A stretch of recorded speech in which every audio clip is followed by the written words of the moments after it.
Okay, so yesterday we started the proof of theorem 4.9.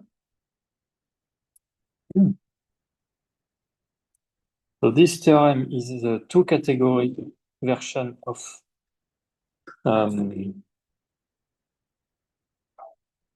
so we already know that this assignment is and this one are inverse to each other in the previous framework.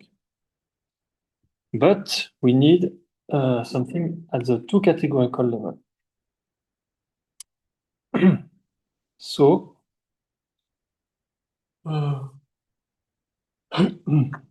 so we need to prove something else.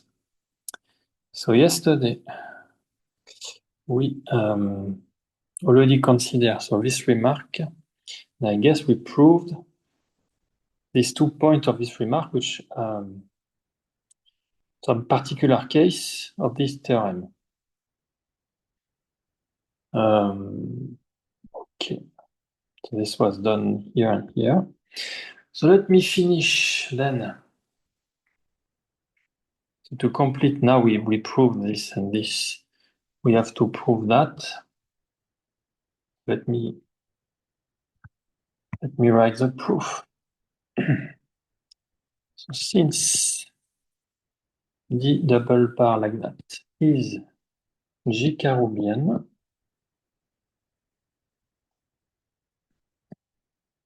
to prove that the equivalentization of C is D double bar like that, it suffices to express every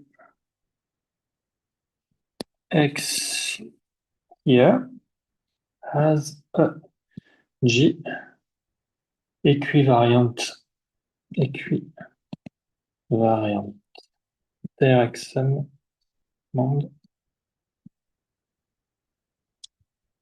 of an object of D.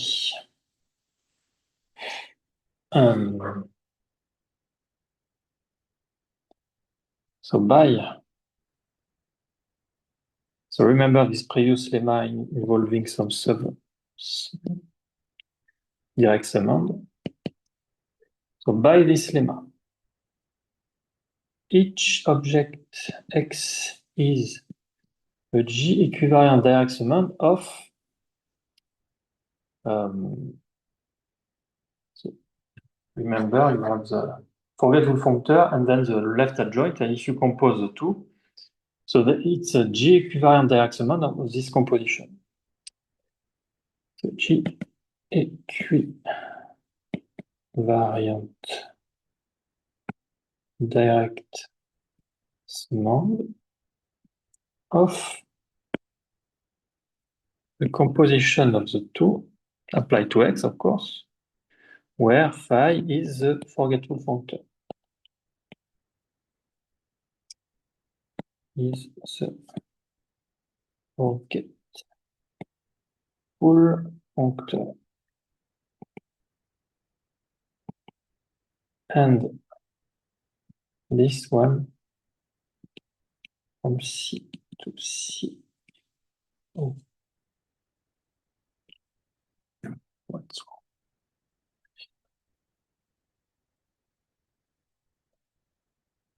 C to C G.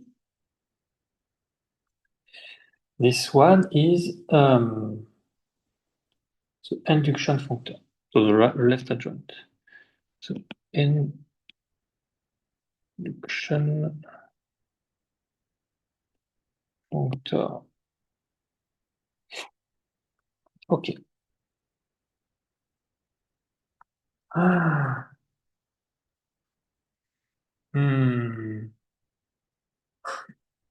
Wait a minute. I have to check something. 419. 419.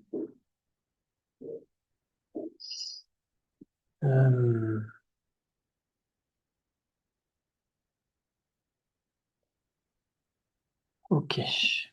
Now, since C is the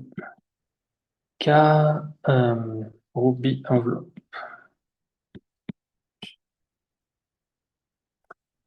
of, so wait. Yeah, so I have to remember, you have to remember what we say. So C naught is defined here, D plane. So C is the Karoubi envelope of C naught.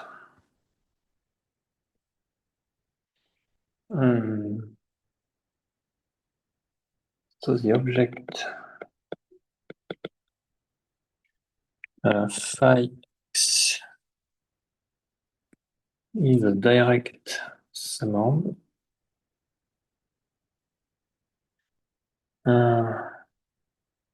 of some y in C naught.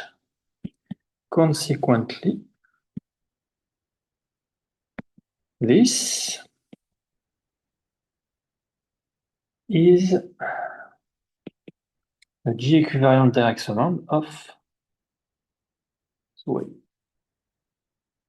I am missing something. Wait. So, since C is a Karoubi envelope of C naught, the object phi x is a direct summand of some y, okay? The object phi x is a direct summand of some y. Consequently, I have something wrong somewhere.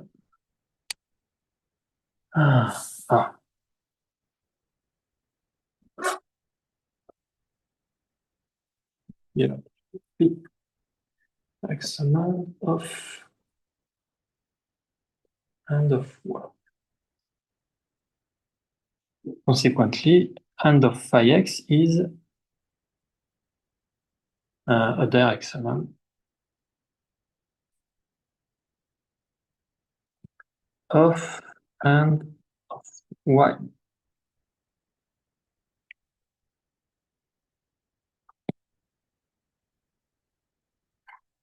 Et finally,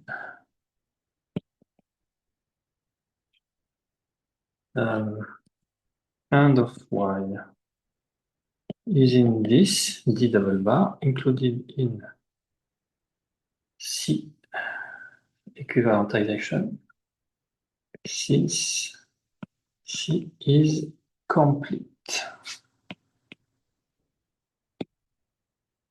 And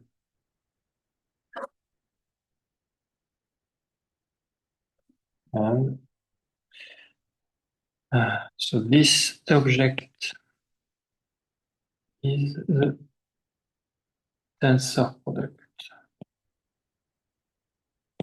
of the algebra function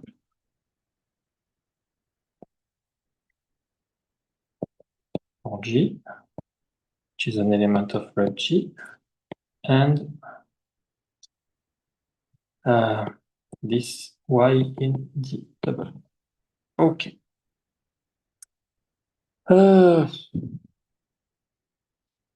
Yeah, so I don't want to explain more.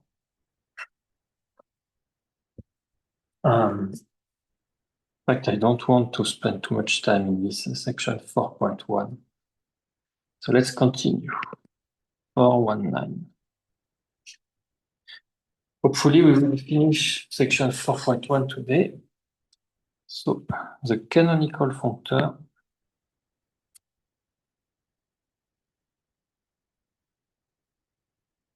D to DG.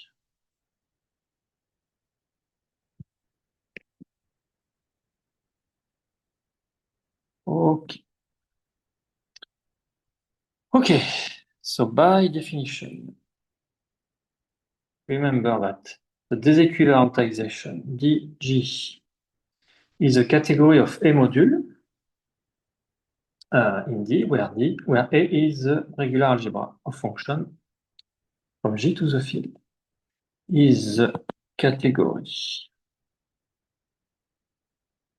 of A module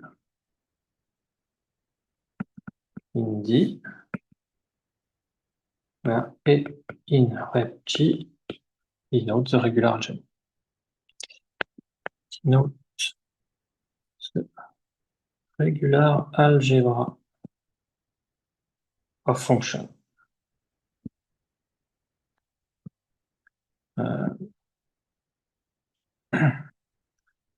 Okay. So the forgetful functor, consider the forgetful functor from the disequivalentization to the category D, so just forgetting the module structure. So the forgetful functor phi from DG to D admit, so this forgetful functor, forgetting the A module structure, admit a left adjoint.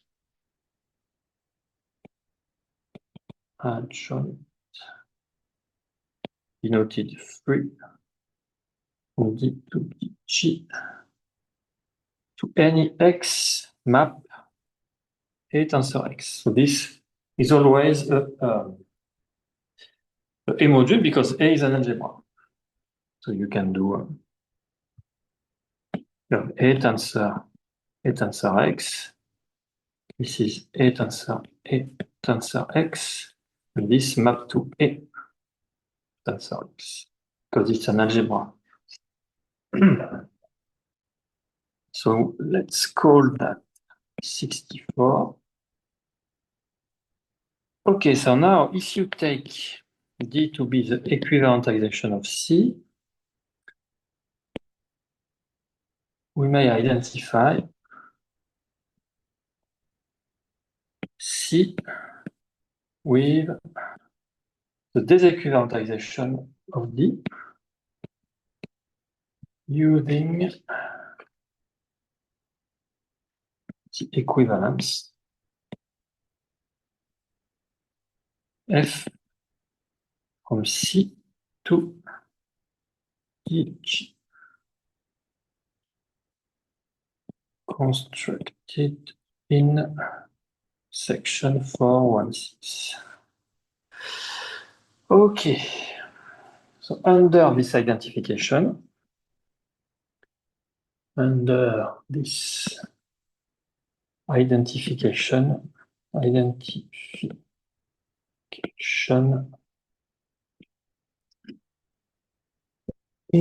induction functor. This induction functor identify with the forgetful functor phi. Identify with the forgetful functor we called just before. And you can also take a look at equation 61. So it was a big diagram, so it was quite far. Let me see. It's around just before proposition 4.7.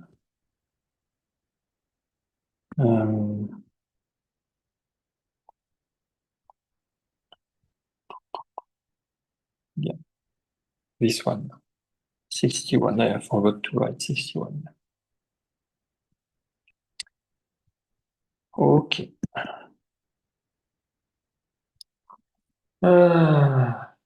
Now, since, as we just recalled, the forgetful functor, since the forgetful functor from CG to C is left adjoint to, in fact, the induction is a right adjoint. So by definition, this one is a left adjoint. It follows that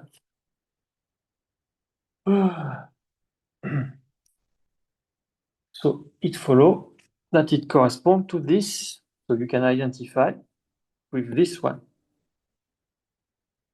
So you identify that with that, that with that, and because here it's written, it's where is it? Left adjoint here, and we identify, so it's straightforward. It follows. So since the value functor is left adjoint to, it follows that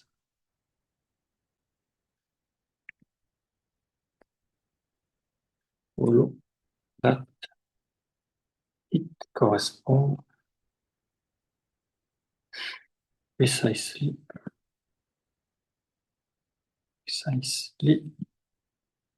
to the functor 64. Okay.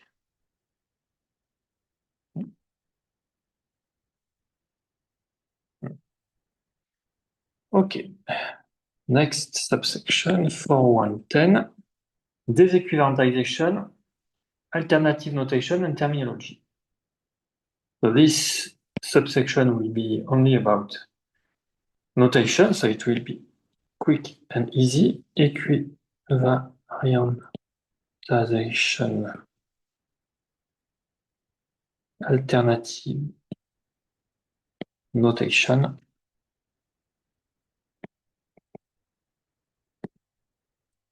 and terminology. In fact, if you remember, in the introduction, we use a notation, kind of tensor product with respect to a Tannakian subcategory.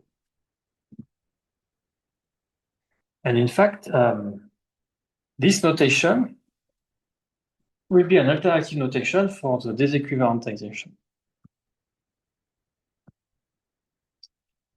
In fact, it can be, as we will say, it can be understood as tensor product of a module over a Tannakian subcategory. So let D be a K-linear category equipped with an action of the Tannakian category denoted E.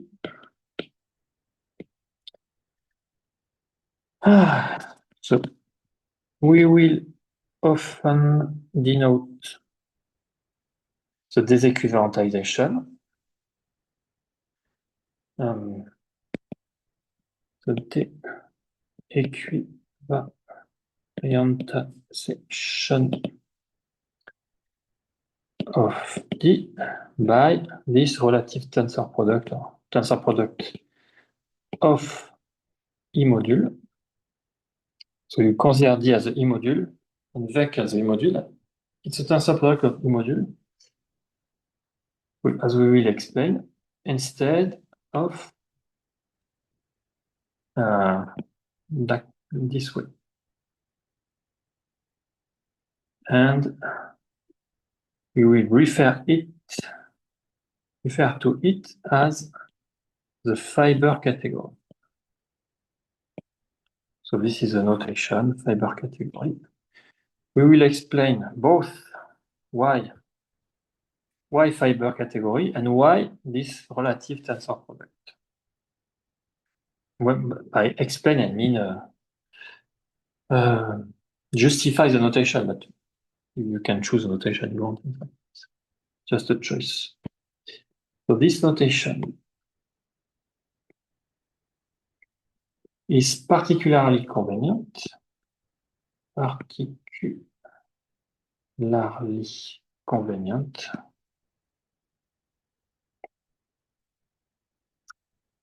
When the Tannakian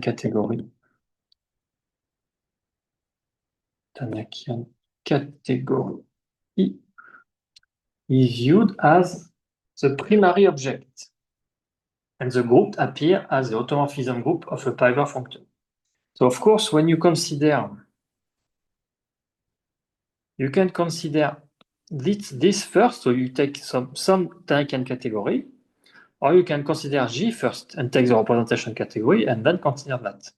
You can go from one to the other, remember, this way by taking representation, this way by taking the automorphism group of a fiber functor. But usually, sometimes you primarily have this Daniken category E, and so it is more convenient to denote this way instead of this way, which this notation considers G as a primary object element. I don't know, a primary object. Here, this one E is more primary. Anyway. So when this category is viewed as the primary object,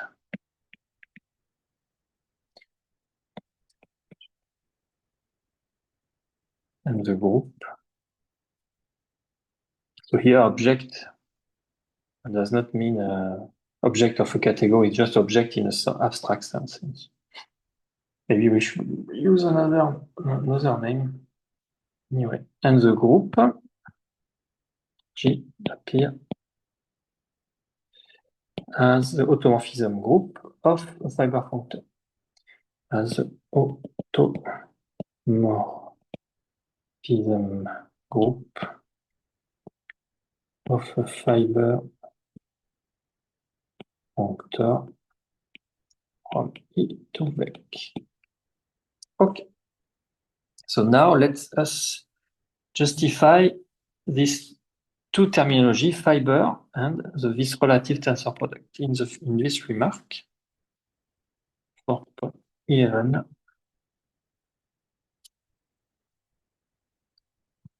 So first, the term fiber category. So you don't need to care about much about the justification of the term. If you know about classifying stack, you may be interested. Otherwise, you can just forget about that. So the term fiber category reflect the idea that D can be regarded as a family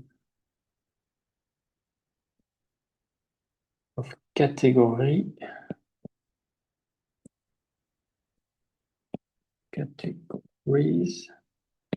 parameterized by the classifying stack.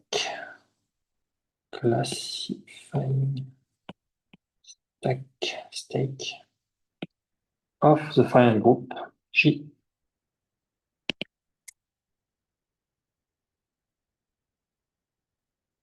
Associated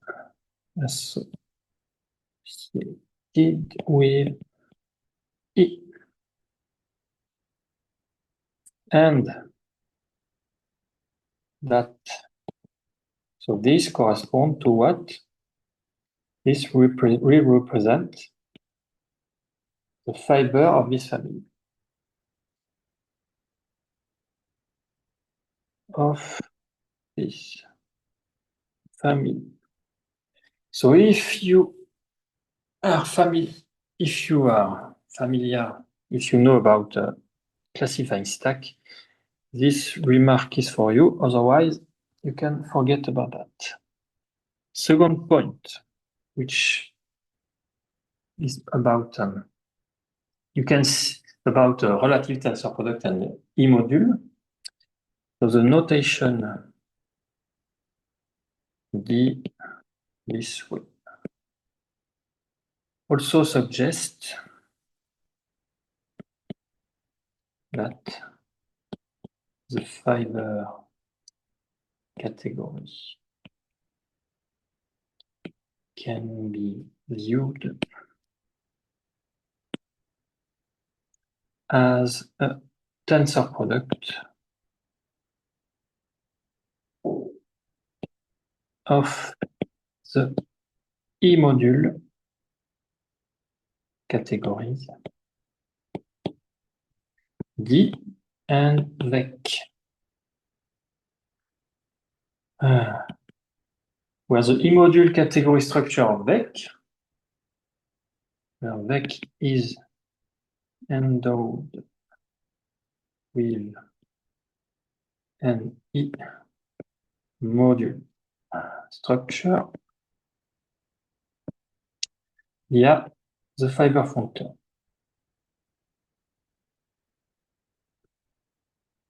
From E to VEC. Okay.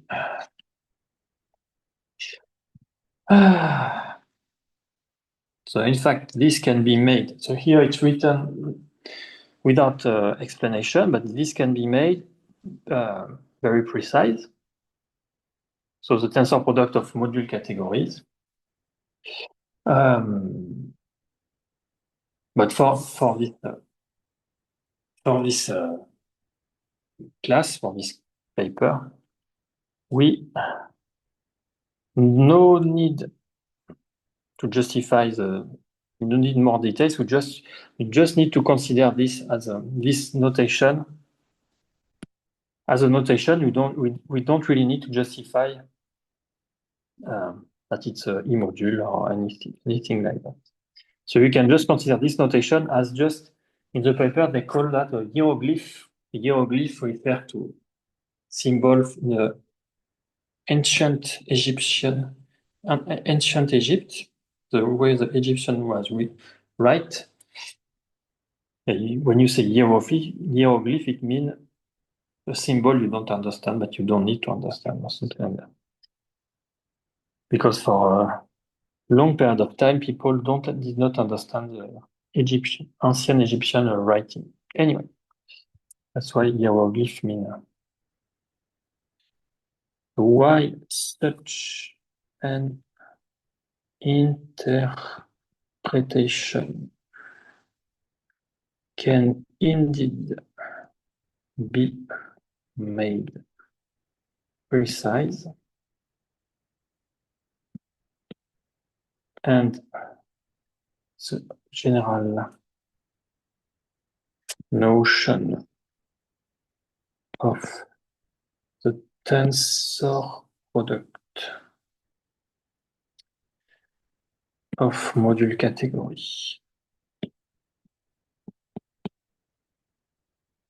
can be defined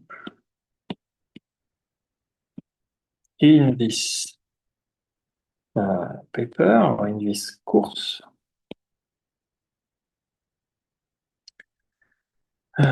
We treat expression D E merely as a single symbolic hieroglyph. Symbolic hieroglyph.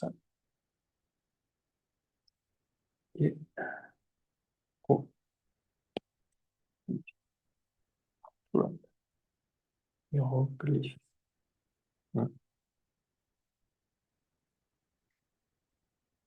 Anyway, next subsection about semi-simplicity. Semi-simplicity.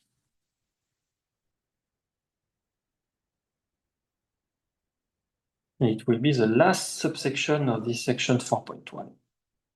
So after discussing a bit of semi-simplicity, we will be able to start the tensor category version of all that. So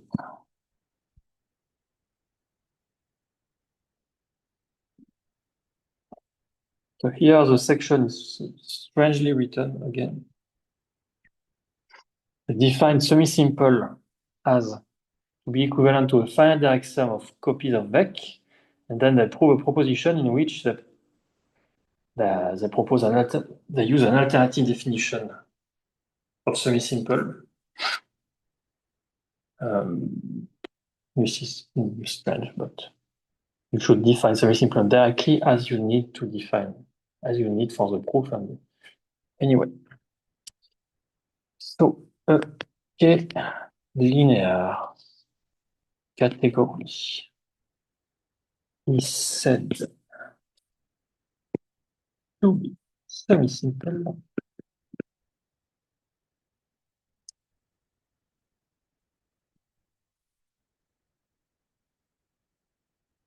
if it is equivalent to a finite direct sum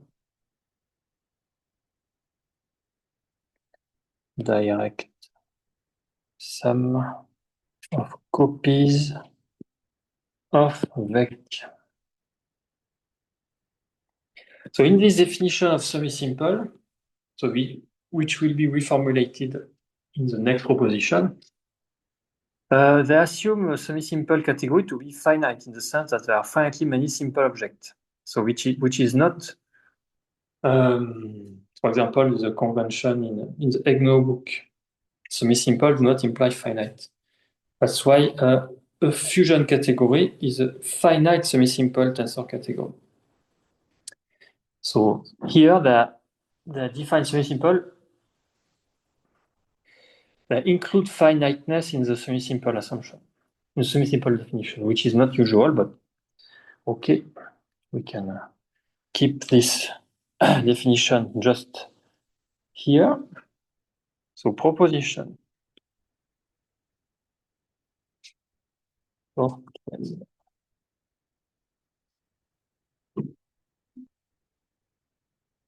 So let C be a Carobian K-linear category equipped with an action of a finite group, then its equivalentization is semi-simple if and only if it is semi-simple. So let C be a Carobian K-linear category equipped with an action of finite group G, then CG is semi-simple if and only if C is semi-simple. And the proof reformulates the notion of semi-simple, which is, as I said, a little strange. I will define semi-simple directly like that, and then this is strange to put a kind of definition inside the proof or reformulation. Anyway, so a K-linear category A is semi-simple if and only if, so that provides an alternative for semi-simple, but what is the point of that? Instead of writing if and only if, and in fact, it is assumed, this reformulation is assumed. So why not using it just as a definition? Why not using it as definition? So if only if it satisfies the following condition. So 1, A is abelian. That's also strange. Abelian. You need abelian. Let me check if they use abelian in the EGNO book. Let me see. You need abelian. I guess maybe semi-simple category. Page 5.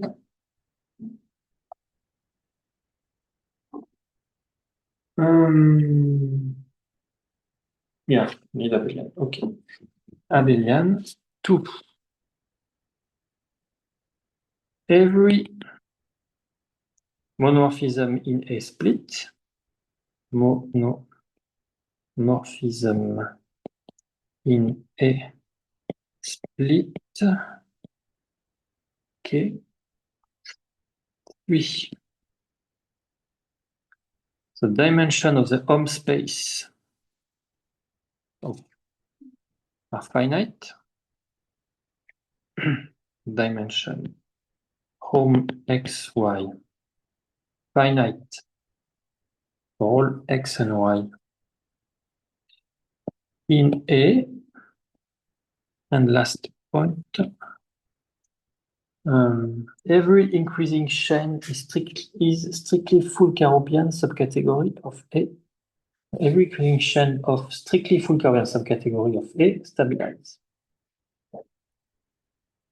So I guess the finiteness is included in. So of course you have a finiteness assumption here, but this does not mean that there's finitely simple object. But I guess every increasing chain stabilize mean that it is constant up to a certain rank. So it should imply that it's finitely many simple objects. So every increasing chain of strictly full Carobian subcategory. So strictly full subcategory, I will recall the meaning of strictly full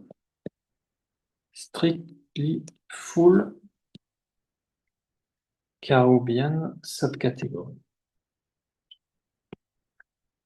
of A stabilize.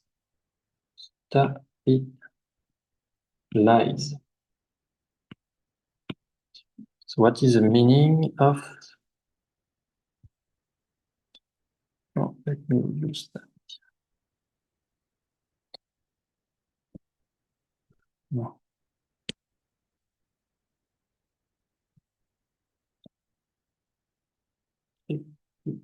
Subcategory or strictly.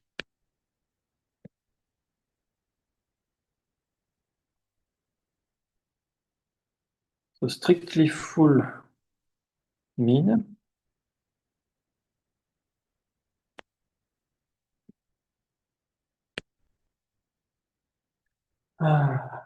so this is also called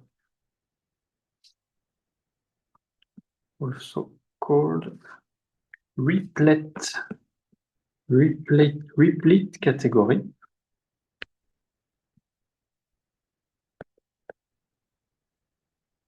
It's a full subcategory that contains all objects isomorphic to its object. So it is a full subcategory that contain all objects isomorphic to its object. Okay. That's for strictly full subcategory. Now, so every stabilize, okay. So this is assumed. This is equivalent to this to be equivalent to a finite direct sum of copies of vec. Okay. So now,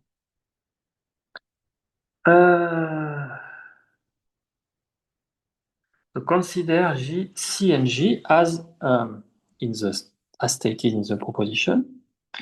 Now, let C and G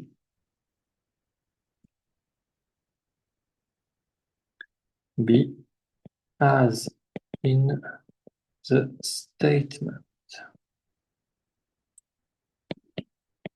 So by theorem for. Remember, this was the two category. So this theorem, that's nice.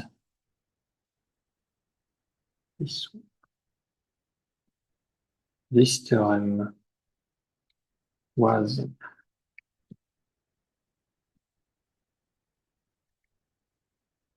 so remember this was C map to C equivariantization, D map to D disequivariantization. Is a mutually inverse two equivalence, etc. Is or are. So define something mutually inverse two equivalence.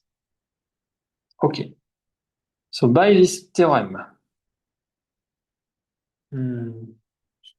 so we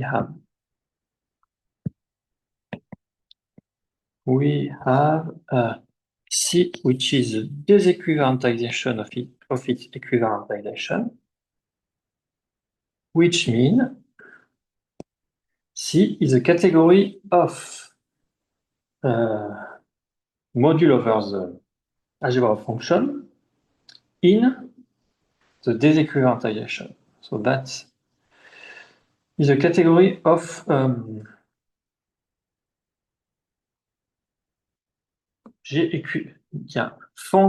J module J equivalent object. So that is C is the category of J module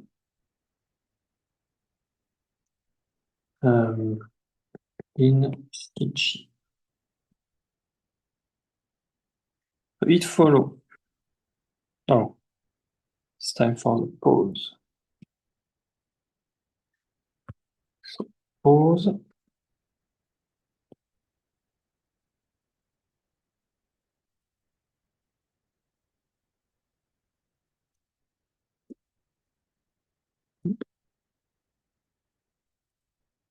Yes. Okay. So, okay. So,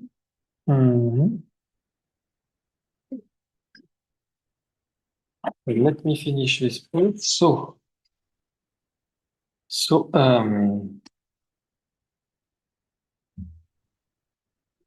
okay.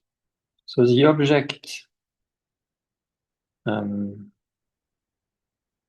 C is a category of fungi module here. You can interpret this way.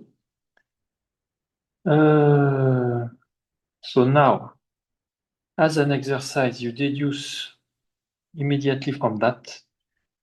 Deduce 1, 3, 5, 4. So it follows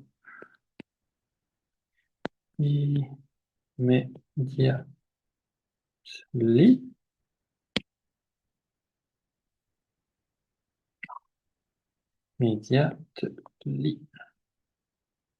So this can be like an exercise.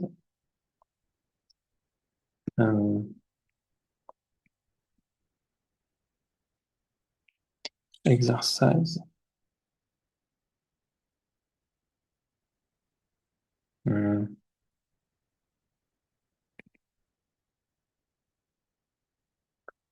That you have 1, 3, 1, 3, 4. 1, 3, and 4. All for CG. So they remain to consider. Yeah, if and only if of course, if and only if it is true for C. If and only if they hold for C, So they remain to consider the property 2. We therefore need only verify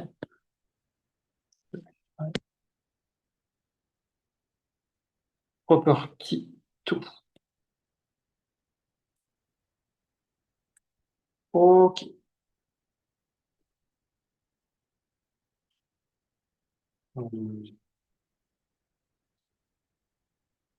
So one way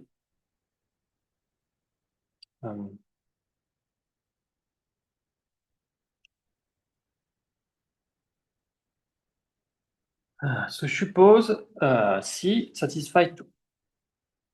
Suppose property 2 hold for C. You take an object in its equivalentization and a subobject B E G équivariant subobject.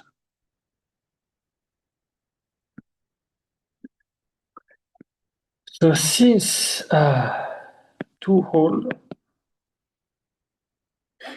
in C,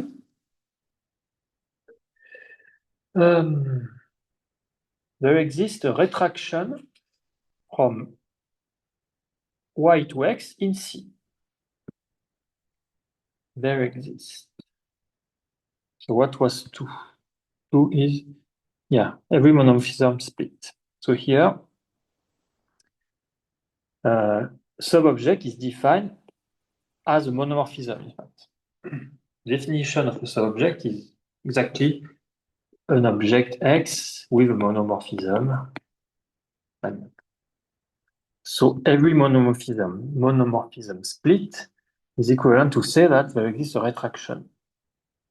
So there exists a retraction.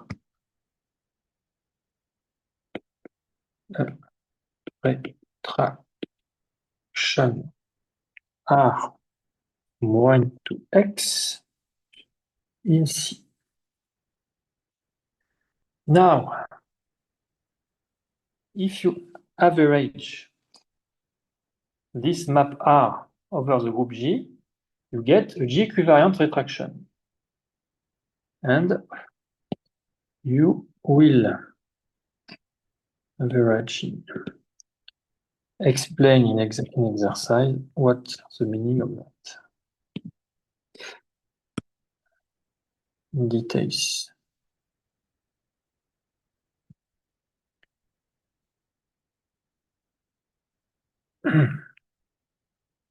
So averaging R over the group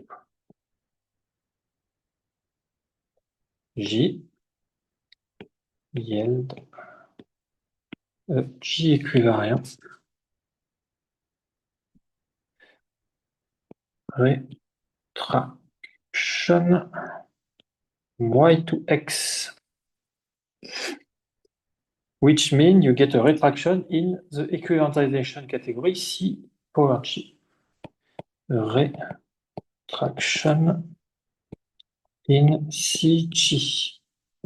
Okay, now the other way.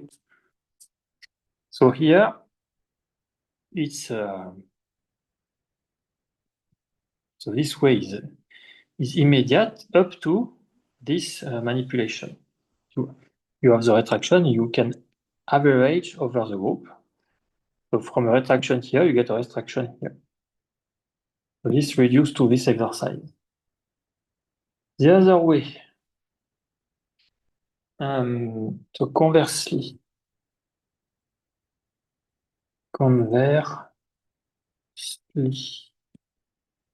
assume that the second point hold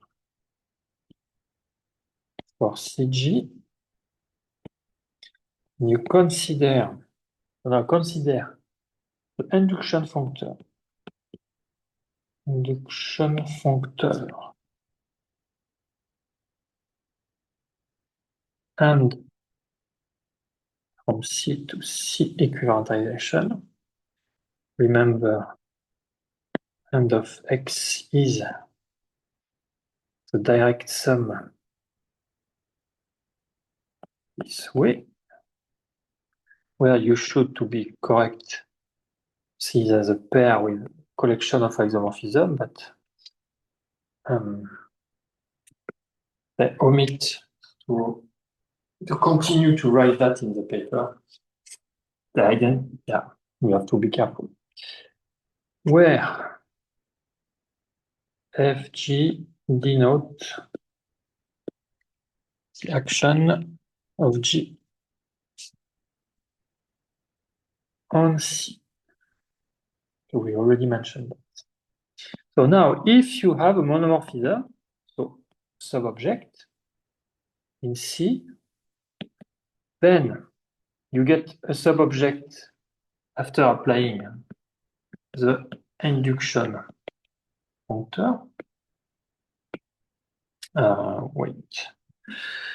From X to Y, from X to Y. Okay. Hence,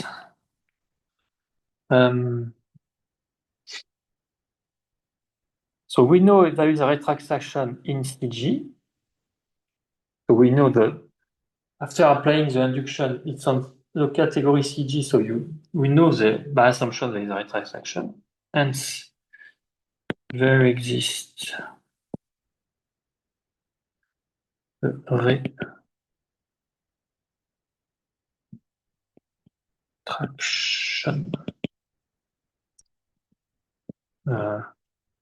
There is a retraction by assumption in CG.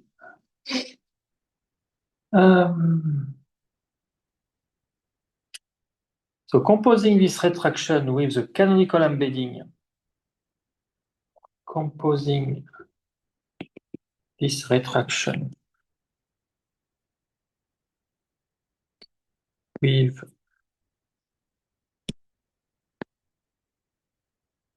the canonical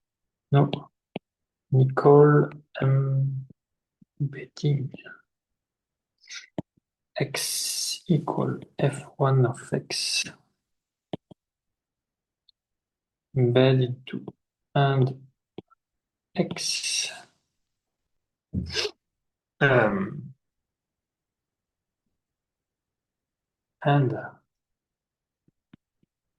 the projection and Y project to F1 of Y equal Y. So by this composition, this gives, and this is the exercise of this part, give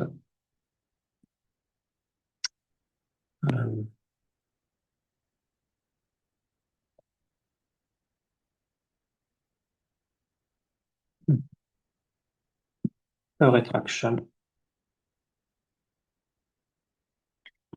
from Y to X in C. Then the property 2. So every monomorphism split in C holds for C.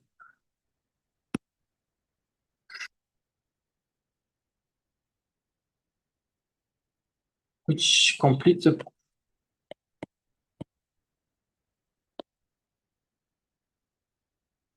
Okay.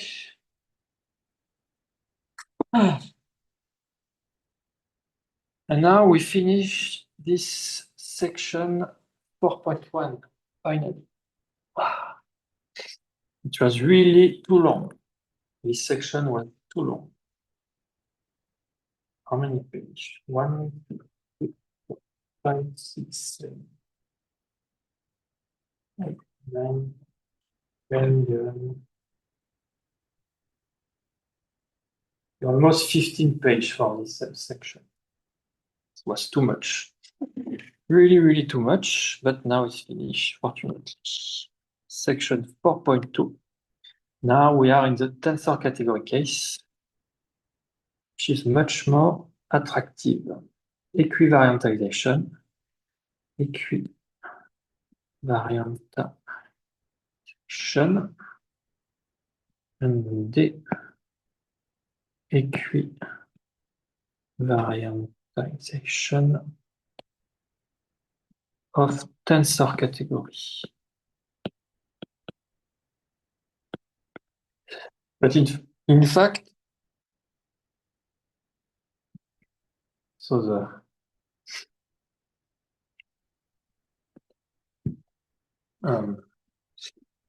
the process of equivariantization and disequivariantization work well also with the tensor structure.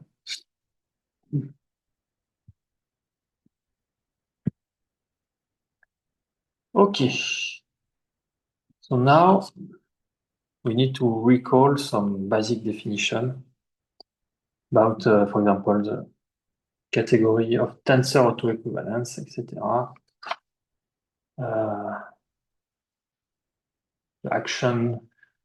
The tensor action, Brady tensor action, central functor. Notion of central functor, which is very interesting. So we have a lot of definition now. I guess we will finish today before the end of this section about definition.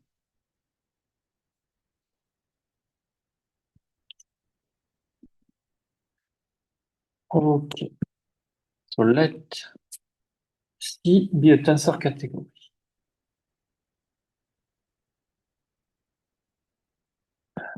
In the sense of section 1.1, and be careful, it is not the usual sense today.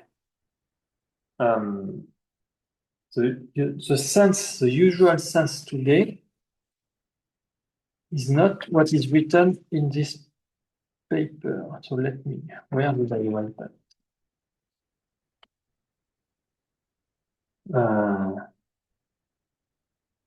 Yeah. In this paper, tensor category mean monoidal K-linear category. There is not even abelian structure, but not locally finite. A lot of assumption in EGNO book for tensor category, which is not assumed in this paper. Here they just say monoidal K-linear category. Be careful. In EGNO book,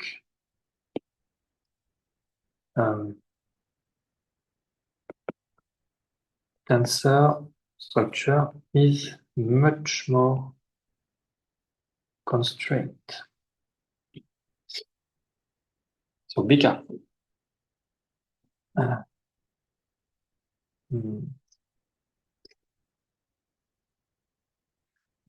Okay. So now consider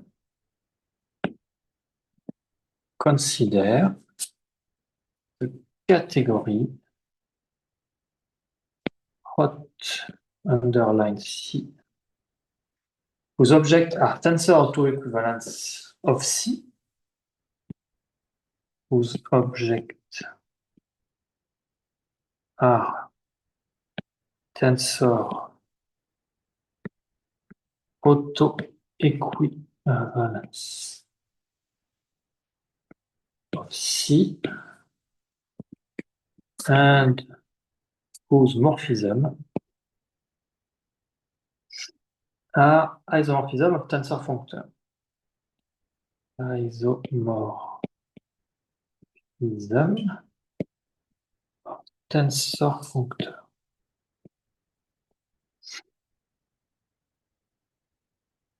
So this category has a monoidal structure. The category hot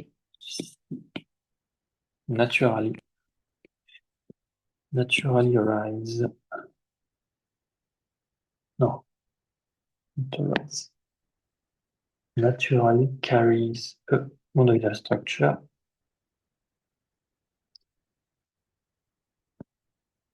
Monoidal structure. Well, the tensor product is just the composition of tensor functor as usual. Where the tensor product is given by composition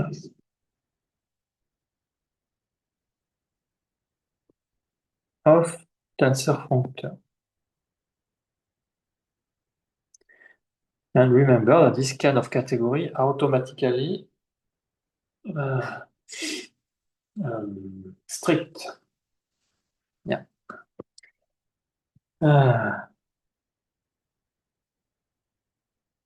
Okay.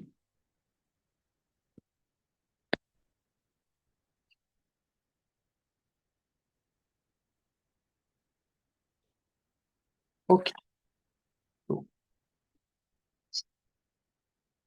So now we recall the definition again.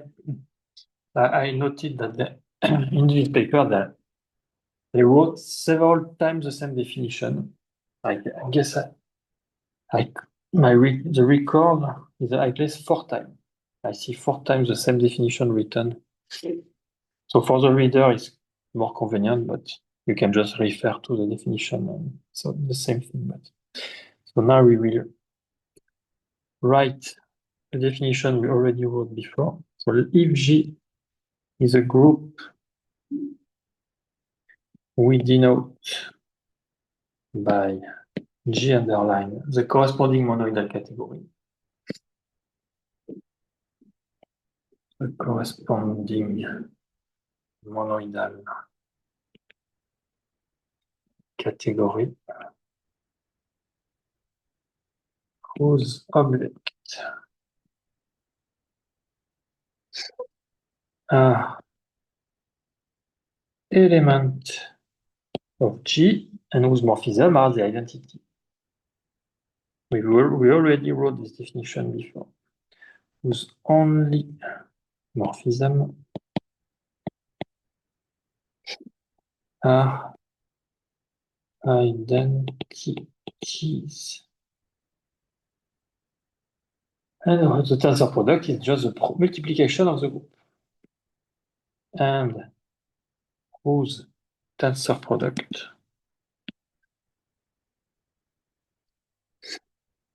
is given by multiplication in G. Multiplication in G. Okay.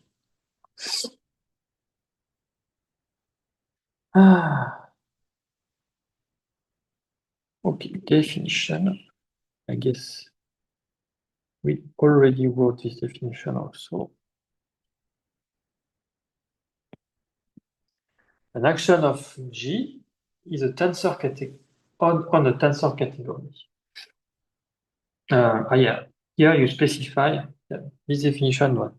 You just specify tensor, and so compared to the previous definition, you consider the category of tensor functor. So, but otherwise it is the same. So so it's a tensor action. An action of a group G on a tensor category C is a monoidal functor from that to that. So remember, we defined that before, but not for tensor.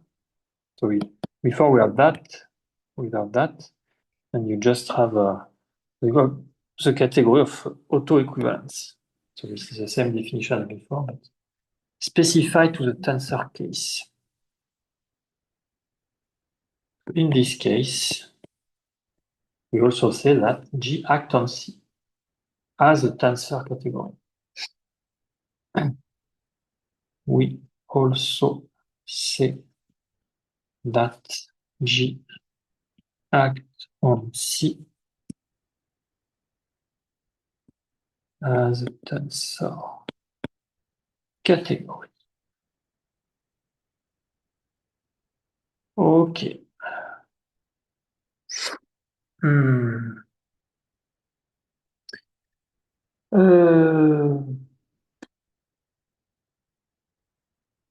Yeah.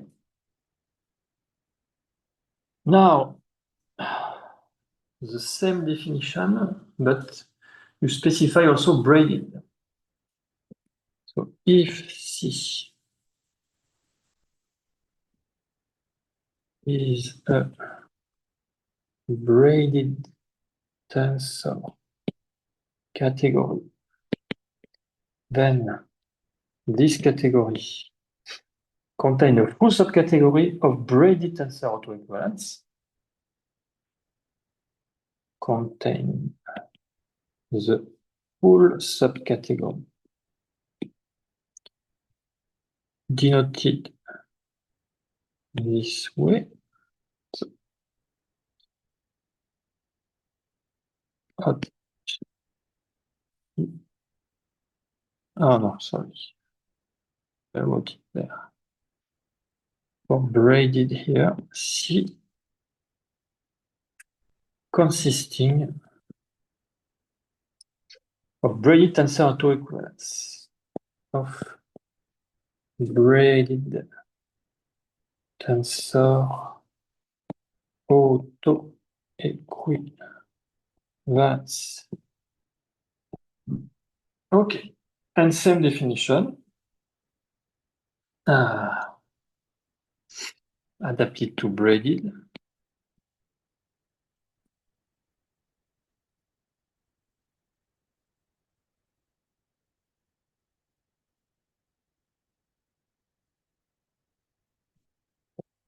An action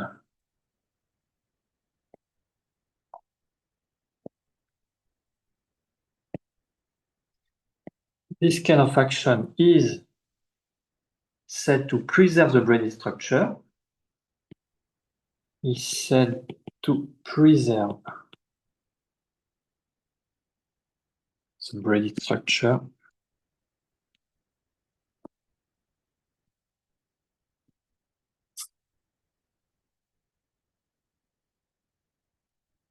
if the image lie in this this full subcategory. If this image lies in this full subcategory. In this case, we also say that AG act on C as a braided tensor category. In this case,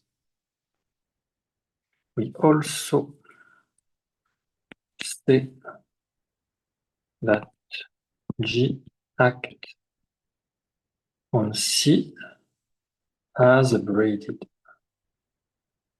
tensor category.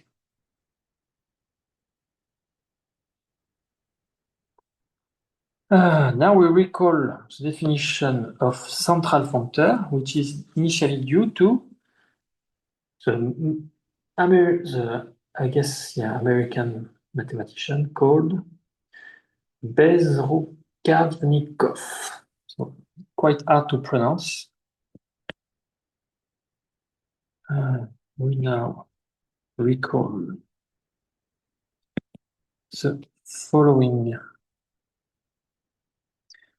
notion from Bezrukavnikov. So if I'm not mistaken, is a mathematician at MIT. Bezrukavnikov.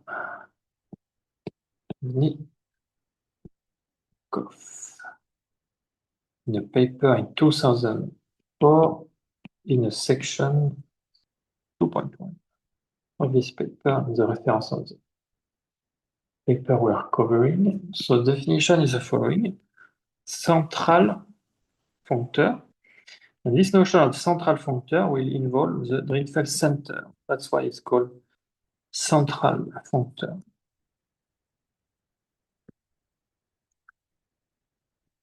The central functor.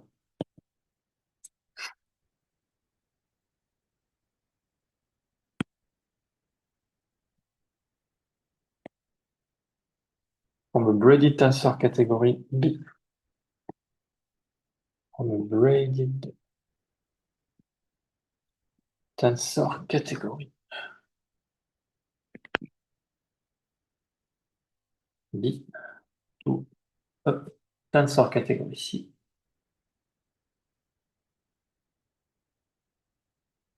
Is a braided functor from B to the Drinfeld center of C. Is a braided functor from B to the Drinfeld center of C, where this is denote the Drinfeld center of C. Okay, so now we will introduce the categorical analog of the notion of associative unital algebra and commutative associative unital algebra over a commutative associative ring, E. And in fact, the role of the associative commutative, the commutative associative ring will be played by the symmetric tensor category. So next, we introduce categorical analog of notion of associative unital algebra. Associative unital algebra and commutative associative unital algebra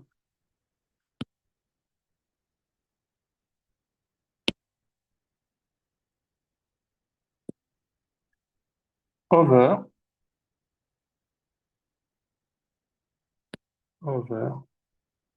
a commutative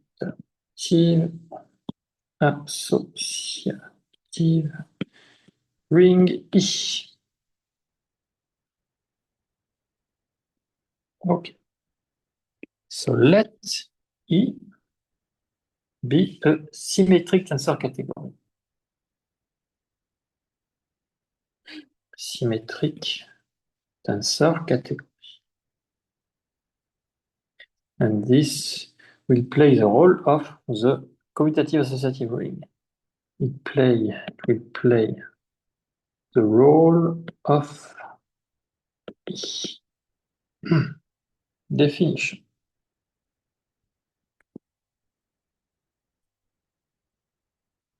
For 16.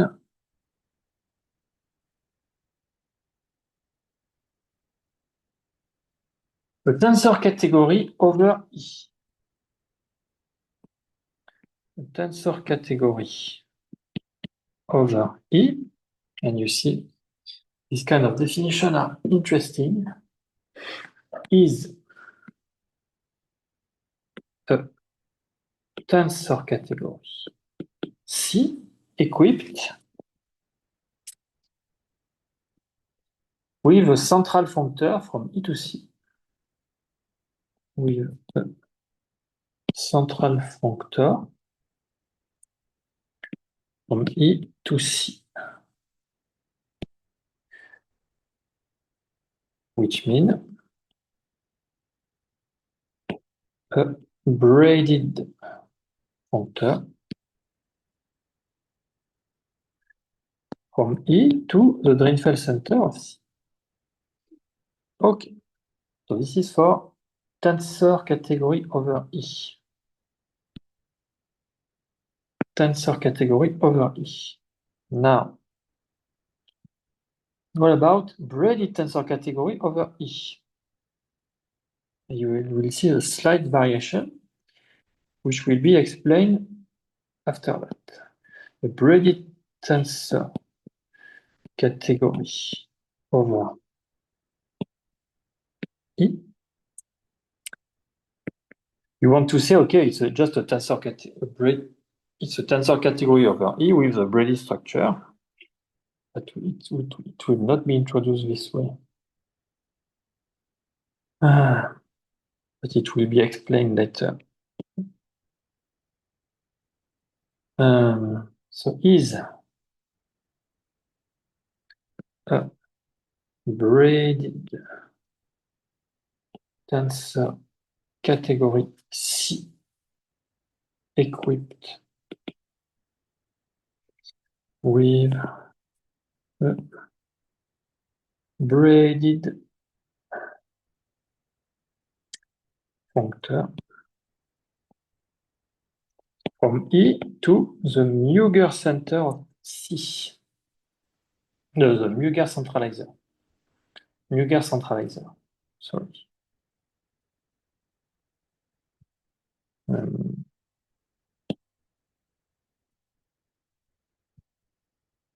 Muger centralizer as defined in section 3.2.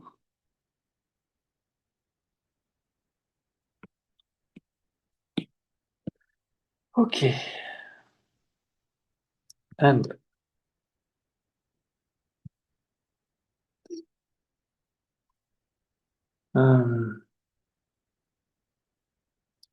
so if you want to talk about fusion, you have the same kind of definition.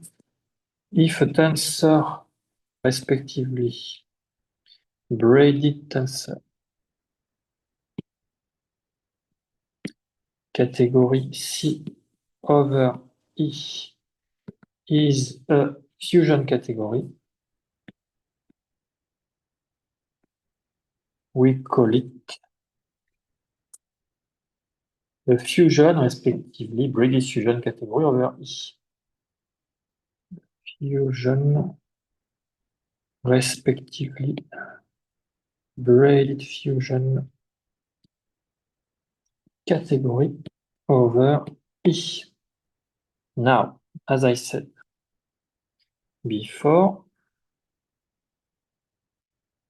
you see the slight variation between the definition of tensor category over E and braided tensor category over E.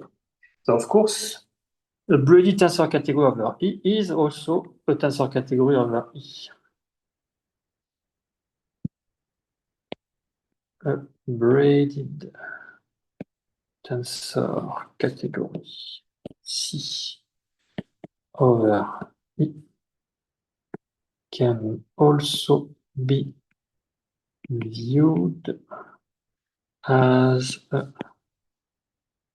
tensor category over E. Indeed,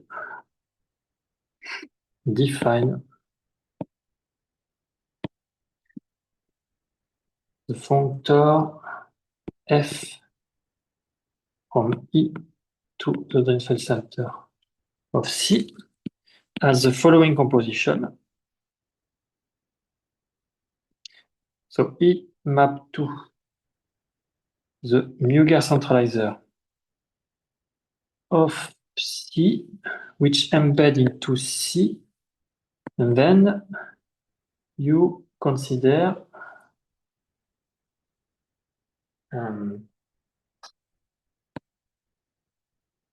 this induced because C is braided, it embed into its Drinfeld center.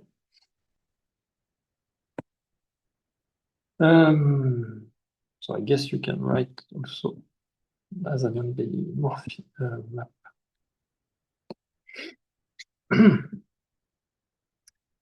uh,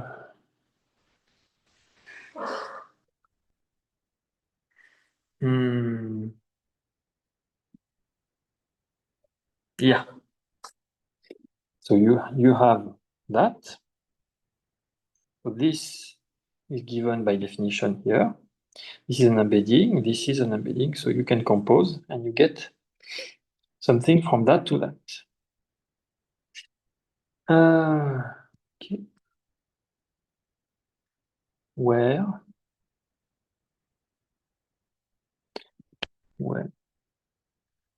type is induced by the braided structure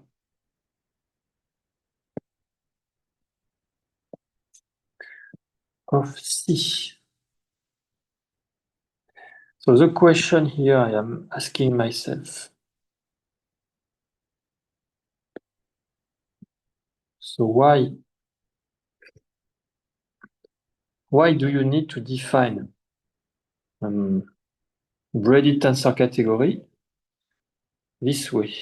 A braided functor from E to the centralizer, the Muger centralizer of C. And why not a braided functor from E to C? Because then you can go see, you will have directly the map from C to that. So a priori you can, well, I am missing something. I'm certainly missing something, but why you need to define on the Muger centralizer and not directly on C? So the Muger centralizer mean all the objects of C for which the double braiding is trivial with the element of C. So, I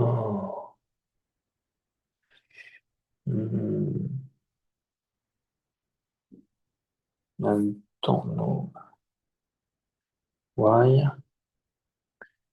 So maybe the first is because even if you have a braided functor from that to C, it will automatically be on the Muger centralizer of C.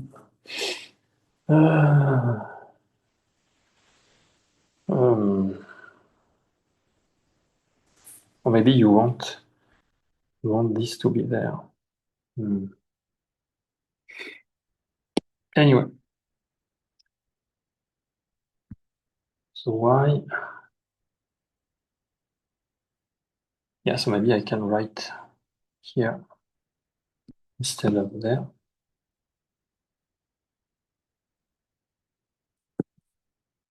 Why this instead of this?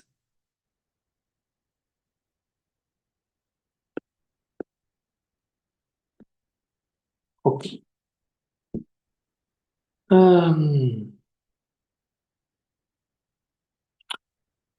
Okay, so remark that. So this composition is really a braided functor from that to that. So you really have a central functor from that to that. So every braided tensor category is, in particular, a tensor category. Okay. So for the last 3 minutes,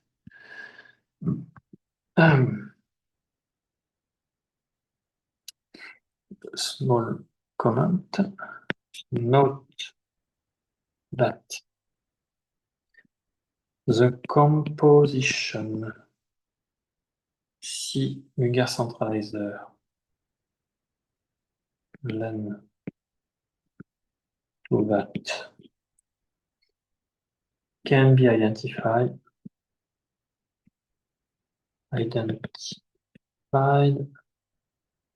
with the composition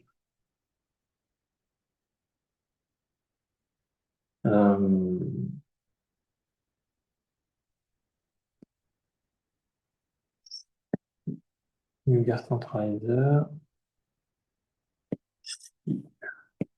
Hop.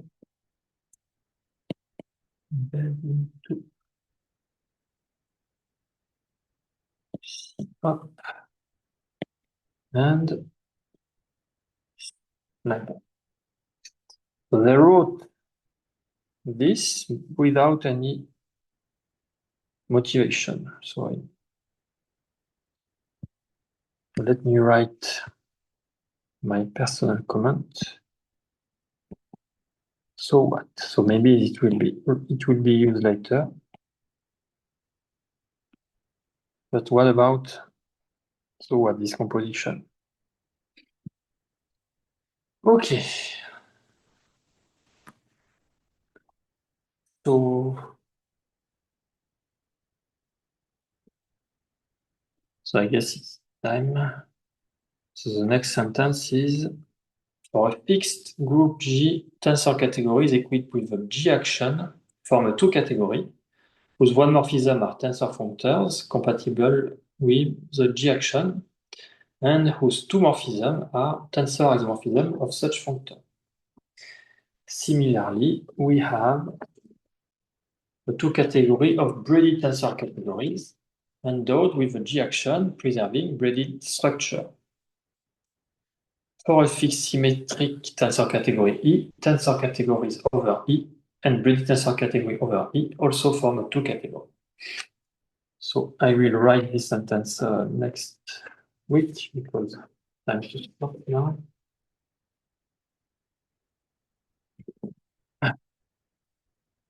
And see you next week.